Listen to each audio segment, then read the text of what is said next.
അർജുനനും ഉലൂപിയും. പാഞ്ചാലിയുടെ വിവാഹശേഷം പാണ്ഡവർ ഒരു കരാറുണ്ടാക്കി. പാഞ്ചാലിക്കൊപ്പം പാണ്ഡവ സഹോദരന്മാരിൽ ഒരാൾ 1 വർഷം വീതം ചെലവഴിക്കും. ആ സമയത്ത് മറ്റു 4 സഹോദരന്മാരും അവരുടെ കൊട്ടാരത്തിൽ പ്രവേശിക്കരുത്. ഈ നിയമം ആരും ലംഘിക്കരുത്. അങ്ങനെ സംഭവിച്ചാൽ നിയമം ലംഘിച്ചയാൾ 1 വർഷം രാജ്യത്ത് നിന്ന് മാറി നിൽക്കണം. 5 പേരും അംഗീകരിച്ച കരാറായിരുന്നു ഇത്. ഒരിക്കൽ ഒരു ബ്രാഹ്മണൻ അർജുനന്റെ അടുക്കൽ വന്നു. അയാളുടെ പശുക്കളെ ഒരു കൂട്ടം കന്നുകാലി മോഷ്ടാക്കൾ പിടികൂടിയതായി ബ്രാഹ്മണൻ അറിയിച്ചു. അവയെ മോഷ്ടാക്കളിൽ നിന്നും വീണ്ടെടുത്ത് തിരികെ തരണമെന്നതായിരുന്നു ബ്രാഹ്മണന്റെ ആവശ്യം. ഇത് കേട്ട് അർജുനൻ ധർമ്മസങ്കടത്തിലായി. കാരണം ഈ സമയം ദ്രൗപദിക്കൊപ്പം യുധിഷ്ഠിരനായിരുന്നു കഴിഞ്ഞിരുന്നത്. അർജുനന്റെ ആയുധങ്ങളാകട്ടെ ദ്രൗപദിയുടെ അറയിലുമായിരുന്നു. സഹായം ചോദിച്ചെത്തിയ ബ്രാഹ്മണനെ സഹായിച്ചില്ലെങ്കിൽ തന്റെ യശസ്സിന് കോട്ടം തട്ടും, ബ്രാഹ്മണ ശാപവും കിട്ടാം. ജ്യേഷ്ഠന്റെ അറയിൽ കയറിയാൽ 1 വർഷം എല്ലാവരിൽ നിന്നും അകന്നു നിൽക്കണം. എന്തു വേണമെന്നറിയാതെ അർജുനൻ ഒരു നിമിഷം മടിച്ചു നിന്നു. ബ്രാഹ്മണനാകട്ടെ തന്റെ പശുക്കളെ കുറിച്ചോർത്ത് വേവലാതിപ്പെടാൻ തുടങ്ങി. അവസാനം തന്റെ ധർമ്മത്തെ മുൻനിർത്തി ബ്രാഹ്മണനെ സഹായിക്കാൻ തന്നെ അർജുനൻ തീരുമാനിച്ചു. അവൻ ദ്രൗപദിയുടെ അറയിൽ കയറി ആയുധങ്ങൾ എടുത്ത് ബ്രാഹ്മണനൊപ്പം യാത്രയായി. അർജുനനെ കണ്ടതേ കള്ളന്മാർ പശുക്കളെ ഉപേക്ഷിച്ച് ഓടിപ്പോയി. തന്റെ ദൗത്യം പൂർത്തിയാക്കി കഴിഞ്ഞപ്പോൾ അർജുനൻ തിരികെ എത്തി. കരാർ അനുസരിച്ച് 1 വർഷത്തെ തീർത്ഥാടനത്തിന് അർജുനൻ തയ്യാറായി. യുധിഷ്ഠിരനും മറ്റും ഇതിനെ എതിർത്തു. അർജുനൻ ഇവിടം വിട്ടു പോകേണ്ട എന്ന് എല്ലാവരും ഒരേ സ്വരത്തിൽ പറഞ്ഞു.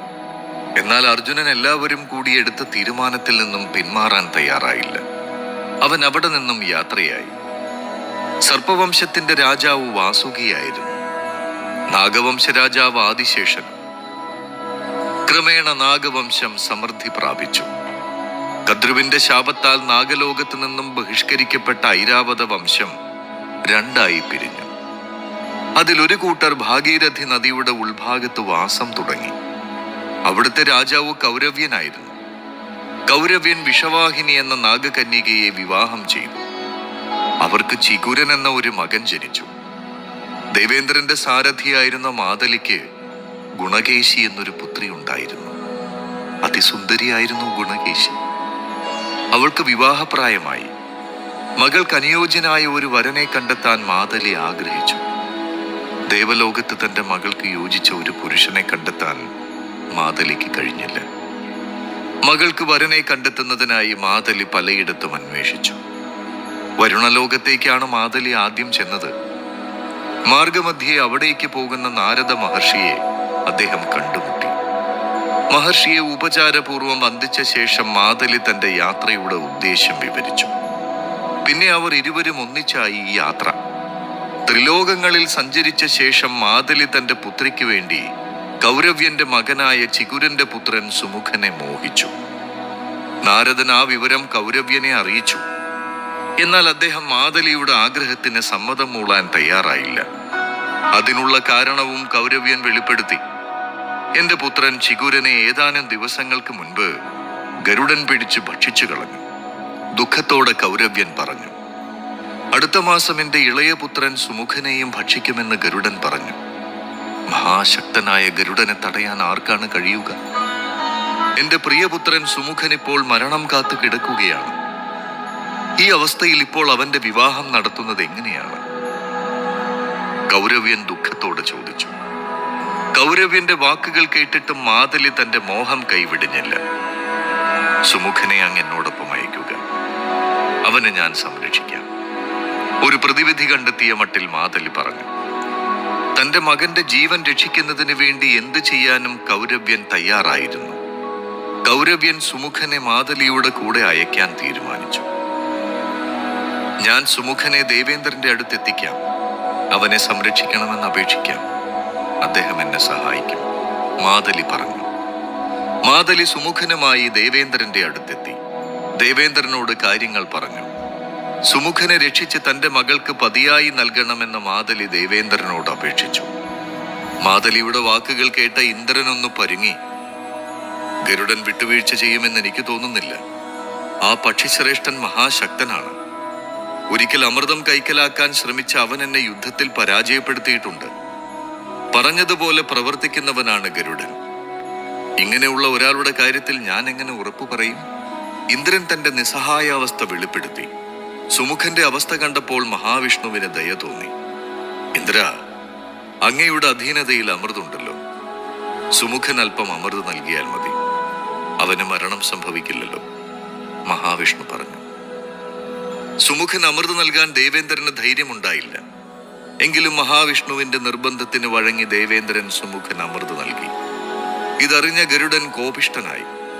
അത്യധികം ക്രോധത്തോടെ ഗരുഡൻ ദേവലോകത്തെത്തി. ഇന്ദ്ര, നമ്മൾ തമ്മിലുള്ള മൈത്രിയെ തകർക്കുന്ന പ്രവൃത്തിയാണ് അങ്ങ് ചെയ്തത്. എന്തായാലും ഞാൻ സുമുഖനെ വധിക്കും. എന്റെ ശക്തിയാണോ അമൃതിന്റെ ശക്തിയാണോ വിജയിക്കുക എന്ന് നമുക്ക് കാണാം. ഗരുഡൻ ഗർജിച്ചു. ഗരുഡന്റെ വാക്കുകൾ കേട്ട് മഹാവിഷ്ണു വിഷയത്തിൽ ഇടപെട്ടു. ഗരുഡ, എന്റെ ഭാരം വഹിക്കുന്നത് നിന്റെ കഴിവുകൊണ്ടാണെന്നാണോ നീ കരുതിയിരിക്കുന്നത്? എന്റെ അനുഗ്രഹത്താലാണ് നിനക്കത് സാധിക്കുന്നത്. ഇങ്ങനെ പറഞ്ഞുകൊണ്ട് വിഷ്ണു തന്റെ വലതുകരം ഗരുഡന്റെ മുകളിൽ വെച്ചു. വിഷ്ണുവിന്റെ കൈയുടെ ഭാരം താങ്ങാൻ കഴിയാതെ ഒരു തിത്തിരി പക്ഷിയെ പോലെ ഗരുഡൻ താഴെ വീണുപോയി. അതോടെ ഗരുഡന്റെ അഹങ്കാരവും മഞ്ഞുപോലെ അലിഞ്ഞു. മഹാവിഷ്ണുവിന്റെ ഭാരം സഹിക്കാൻ കഴിയാതെ ഗരുഡൻ വലഞ്ഞു. ഭഗവാനെ, ഞാൻ ഇനി ഒരിക്കലും അഹങ്കരിക്കുകയില്ല. ഇന്നു മുതൽ സുമുഖൻ എന്റെ മിത്രമായിരിക്കും. ദയവായി അങ്ങനോട് ക്ഷമിക്കുക. ഐരാവത വംശത്തിലെ ആരെയും ഞാൻ അങ്ങോട്ട് ആക്രമിക്കില്ല. അങ്ങ് എന്നോട് ക്ഷമിച്ച് എനിക്ക് മാപ്പ് നൽകണം. ഗരുഡൻ വിഷ്ണുവിനോട് അപേക്ഷിച്ചു. വിഷ്ണു ഗരുഡനോട് ക്ഷമിച്ചു. ഗരുഡന്റെ സാന്നിധ്യത്തിൽ സുമുഖന്റെയും ഗുണകേശിയുടെയും വിവാഹം നടന്നു. കാലങ്ങൾക്ക് ശേഷം കൗരവ്യനും വിഷവാഹിനിക്കും ഉലൂപി എന്ന പുത്രി ജനിച്ചു. അതീവ സുന്ദരിയായിരുന്നു ഉലൂപി. ഉലൂപിയുടെ 16-ാം വയസ്സിൽ ഒരു നാഗരാജകുമാരനുമായി അവളുടെ വിവാഹം നടന്നു. കൗരവ്യന്റെ സഹോദരനായ ധൃതരാഷ്ട്രനാഗന്റെ പുത്രനായിരുന്നു ദുർബുദ്ധി.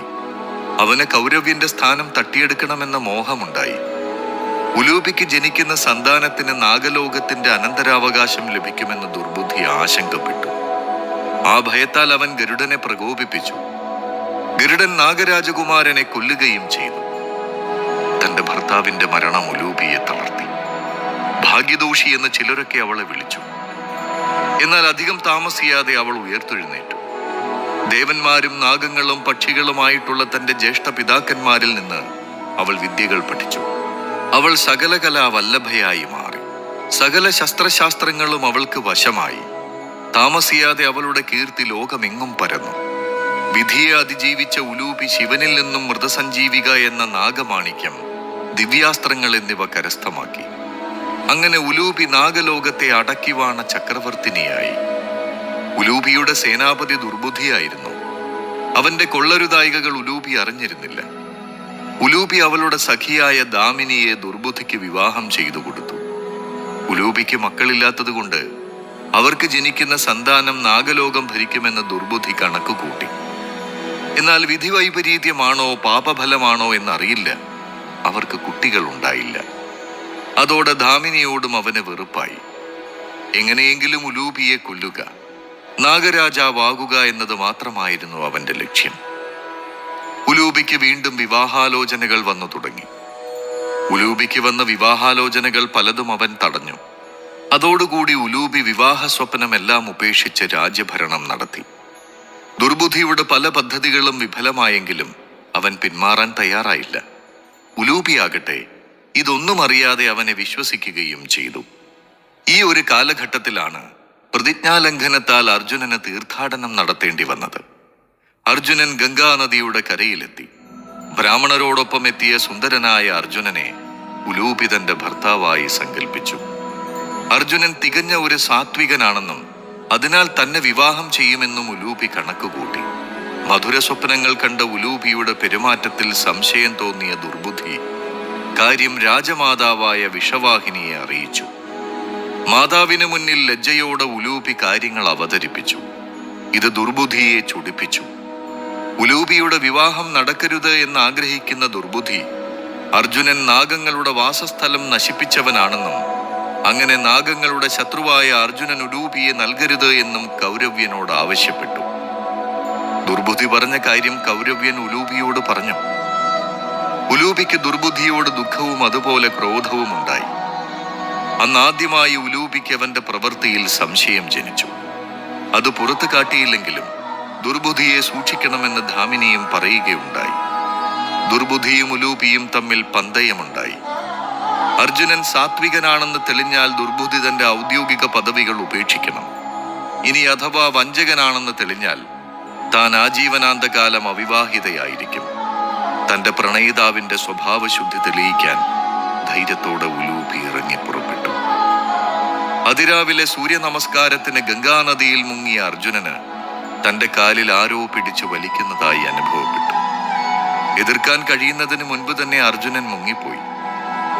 പിന്നീട് ഏറെ സമയത്തിന് ശേഷം കണ്ണു തുറന്ന അർജുനൻ കാണുന്നത് സർവാലങ്കാര വിഭൂഷിതയായ ഒരു നാഗകന്യകയെയാണ്. ഒരു നിമിഷത്തേക്ക് അവൻ അവളെ മോഹിച്ചു. ബോധം വീണ്ടു കിട്ടിയ അർജുനൻ താൻ എവിടെയാണെന്നും നാഗകന്യക ആരാണെന്നും ചോദിക്കാൻ തുടങ്ങി. തന്റെ നാമകുലാദികൾ വെളിപ്പെടുത്തിയ ഉലൂപി അർജുനനെ ബലി നൽകാനാണ് കൊണ്ടുവന്നതെന്ന് പറഞ്ഞു. അവൾ പറഞ്ഞത് കേട്ടിട്ടും ശാന്തനായി നിന്നുകൊണ്ട് അർജുനൻ ഉലൂപിയോട് തന്റെ അപരാധം എന്തെന്ന് ചോദിച്ചു. അർജുനൻ നാഗങ്ങളുടെ ശത്രുവാണെന്നും തന്നെ കൊല്ലാനാണ് വന്നതെന്നും അവൾ പറഞ്ഞു. വിനയാന്വിതനായ അർജുനൻ താൻ നാഗങ്ങളുടെ ബന്ധുവാണെന്നും തന്റെ മുത്തശ്ശിയും കുന്തിയുടെ അമ്മയും ശൂരസേനന്റെ ഭാര്യയുമായ മരീഷ നാഗശ്രേഷ്ഠൻ ആര്യകന്റെ മകളാണെന്നും അറിയിച്ചു. താൻ ഇന്ദ്രപ്രസ്ഥം നിർമ്മിക്കാൻ കുറച്ച് നാഗങ്ങളെ വനത്തിൽ കൊണ്ടിട്ടതേയുള്ളൂ എന്നും അനാവശ്യമായി ഒരു നാഗത്തെയും കൊന്നിട്ടില്ല എന്നും അർജുനൻ അവളെ അറിയിച്ചു. താൻ സ്ത്രീകളെ ബഹുമാനിക്കുന്നയാളാണെന്നും തങ്ങൾ 5 സഹോദരന്മാർക്കും ഒരു പത്നിയാണെന്നും അവളുടെ സ്ത്രീ സ്വാതന്ത്ര്യത്തെ താൻ അംഗീകരിച്ചു എന്നും അർജുനൻ അറിയിച്ചു. അർജുനൻ സാത്വികനാണെന്ന് കൗരവ്യന് ബോധ്യമായി. വൈകിക്കാതെ ഉലൂപി അർജുനനെ ആലിംഗനം ചെയ്തു. പെട്ടെന്ന് പിടഞ്ഞെണീറ്റ അർജുനൻ ഉലൂപിയുമായുള്ള വിവാഹത്തിന് തനിക്ക് സമ്മതമല്ല എന്നറിയിച്ചു. നിന്നെ ഞാൻ പ്രണയിക്കുന്നുവെങ്കിലും എനിക്ക് ബ്രഹ്മചര്യം ലംഘിക്കാൻ കഴിയില്ല, അവൻ തീർത്തു പറഞ്ഞു. അതീവ ബുദ്ധിമതിയും അനുനയപാഠവും ഉള്ളവളുമായ ഉലൂപി പ്രതിവാദമുന്നയിച്ചു. അർജുനന്റെ ബ്രഹ്മചര്യം ദ്രൗപദിയുമായി മാത്രം ബന്ധപ്പെട്ടതാണെന്നും ശരണാഗതിയെ സംരക്ഷിക്കുകയാണ് ക്ഷത്രിയധർമ്മമെന്നും താനിപ്പോൾ പാർത്ഥന്റെ ശരണാഗതിയാണെന്നും ഉലൂപി അർജുനനെ അറിയിച്ചു. അർജുനൻ സ്വീകരിച്ചില്ലെങ്കിൽ തനിക്കൊരു ജീവിതമില്ലെന്നും ഉലൂപി തീർത്തു പറഞ്ഞു. ഉലൂപിയുടെ കഴിവും പ്രണയവും സൗന്ദര്യവും അർജുനനെ കാമവിവശനാക്കി മാറ്റി. എല്ലാ വ്രതവും പൂർത്തിയാക്കി അർജുനൻ ഉലൂപിയെ നാഗലോകത്തിൽ വെച്ച് ആചാരാനുഷ്ഠാന പ്രകാരം വിവാഹം ചെയ്തു.